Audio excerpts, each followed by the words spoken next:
وقت ہم اللہ کے عذاب کے شکنجے میں ہیں۔ کیوں؟ جس قوم کے پاس اللہ کی کتاب ہو اور اللہ کی شریعت اور وہ اللہ کے رسول کے امتی ہونے کے مدعی ہوں، وہ قوم زمین پر اللہ کی ریپرزنٹیٹو ہو جاتی ہے۔ اب اگر وہ قوم اپنے عمل سے مس ریپرزینٹ کرے تو وہ کافروں سے بدتر ہے، غیر مسلموں سے بدتر ہے، پھر ان کو عذاب ملتا ہے۔ آج ہماری ذلت اور رسوائی، ہم سے پہلے بھی ایک امت تھی، بڑی چہیتی اور لاڈلی امت تھی، ذرا اندازہ تو کیجئے۔ بنی اسرائیل صحرا میں سفر کر رہے ہیں تو ابر کا سائبان ساتھ ساتھ چل رہا ہے، دھوپ نہ ستائے، کھانے پینے کی ضرورت پیش آئی ہے تو من و سلوہ نازل کر دیا ہے، پانی کے لیے ایک ضرب لگی ہے عصا کی اور 12 چشمے، تاکہ 12 کے 12 قبیلے اپنا اپنا چشمہ معین کر لیں۔ تو یہ ساری جو جن کے اوپر نعمتیں ہوئی ہیں، انہی کے بارے میں فرمایا گیا جب انہوں نے بے عملی اختیار کی، بد عملی اختیار کی، شریعت کو پس پش ڈال دیا، اللہ کی کتاب کو پس پش ڈال دیا۔ نبذ فریق من الذین اوتوا الکتاب کتاب اللہ وراء ظہورہم، تو پھر اللہ نے فرمایا ضربت علیہم الذلۃ والمسکنۃ وباؤوا بغضب من اللہ، ان پر ذلت، کمزوری اور مسکنت، کم ہمتی مسلط کر دی گئی، اللہ کے عذاب کے اندر گر گئے۔ اسیرینز آئے، ان کا مقابلہ نہیں کر سکے، انہوں نے سلطنت اسرائیل کو تہو بالا کر کے ختم کر دیا۔ نیبوکڈنیزر آئے، اس کا مقابلہ نہیں کر سکے، اس نے لاکھوں کو قتل کیا، لاکھوں کو وہ کیپٹیو بنا کر بیبیلونیا لے گیا، اور حضرت سلیمان کے بنائے ہوئی مسجد کو، جسے وہ ٹیمپل کہتے ہیں، ٹیمپل آف سولومن، اسے گرا کر زمین کے برابر کر دیا، 2 اینٹیں سلامت نہ رہی، یروشلم میں ایک انسان نہ رہا، کوئی متنفس نہ رہا۔ یہ عذاب کیوں آئے تھے؟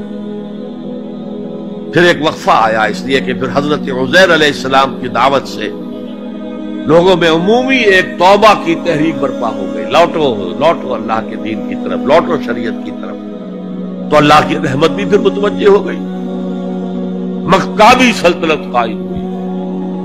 جو اپنے رقبے کے اعتبار سے حضرت سلیمان کی سلطنت سے بھی بڑھ کر تھی، لیکن پھر دوبارہ ان کے اوپر وہی دنیا پرستی، شہوت پرستی، یہ ساری گندگیاں جب آ گئی، مشرکانہ توہمات آ گئے، غیر مسلموں سے خلا بلا، اس کی وجہ سے ان کے اندر وہ ساری رسمیں ریتیں شروع ہو گئی، پھر عذاب آیا۔ پہلے یونانیوں کے ہاتھوں رگڑا گیا ان کو، سکندر کے ہاتھوں، سیلیوکس کے ہاتھوں، اور پھر رومنز کے ہاتھوں رگڑا گیا، یہاں تک کہ 70 عیسوی میں ٹائٹس رومی نے، کیونکہ انہوں نے بغاوت کی تھی ان کے خلاف، رومنز کے خلاف،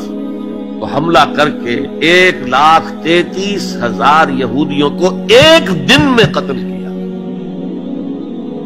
اور جو دوسرا ٹیمپل انہوں نے بنا لیا تھا، سیکنڈ ٹیمپل جس کو وہ کہتے ہیں، اس مکابی دور میں وہ حضرت سلیمان کا بنایا ہوا وہ معبد جو ہے وہ دوبارہ بن گیا، سن 70 عیسوی میں اسے پھر گرا دیا گیا، آج تک گرا پڑا ہے،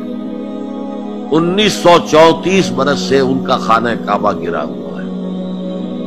یہ اللہ کا قانون ہے، جو امت کتاب اللہ اور شریعت خداوندی کی حامل ہو کر اور طرز عمل اس کا مختلف اور برعکس ہوگا، وہ کافروں سے بدتر ہے اللہ کی نگاہ میں۔ اب علاج ایک ہی ہے، ہم کہیں کسی جگہ دنیا میں کسی سائزیبل ملک میں پورا اسلامی نظام، پوری اسلامی سیاست، پوری اسلامی معیشت، پورا اسلامی معاشرہ، پورا اسلامی قانون نافذ کر کے دنیا کو دکھائیں، and we should be able to invite the humanity at large, come and see with your eyes, this is Islam۔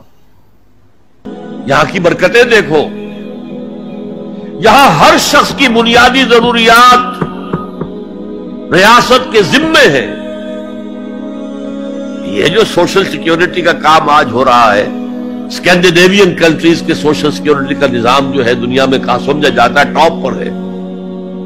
پھر انگلستان میں ہے ان امپلائمنٹ الاؤنس، امریکہ کے اندر بھی ہے، لیکن یہ کہ سب سے پہلا سوشل سیکیورٹی کا نظام خلافت راشدہ میں ہوا ہے، جہاں ہر شخص کی جو بھی بنیادی ضروریات ہیں اس کی کفالت ریاست کے ذمے تھی۔ میں نے جو حال یہاں دیکھا ہے پاکستان میں کبھی نہیں دیکھا، جس طرح کی چھوٹے چھوٹے سے 4 فٹ 6 فٹ 7 فٹ کی ایک لکڑی کی بنی ہوئی کوٹڑی کے اندر پورا خاندان آباد ہے، اور جبکہ اونچے اونچے محل موجود ہے سامنے۔ یہ عجیب ملک ہے، ڈیموکریسی میں بہت اونچا، لیکن سوشل سیکیورٹی کا کوئی نظام سرے سے نہیں، سرے سے نہیں۔ ہمارے ہاں پاکستان میں بھی وہ کوئی اسلامی نظام ہے جو زکوٰۃ ہے، وہ پورا بیت المال کا نظام قائم نہیں ہے جیسے کہ ہونا چاہے، پھر بھی کچھ نہ کچھ زکوٰۃ کا نظام جو قائم کر گئے تھے ضیاء الحق صاحب، اس سے کچھ نہ کچھ غریبوں کی مدد ہوتی ہے۔ تو بہرحال جب تک ہم دنیا کے سامنے اسلام کی نمائندگی نہیں کریں گے، صحیح اسلام کی اور کامل اسلام کی، اس وقت تک ہمارے حالات میں کوئی بہتری نہیں آ سکتی۔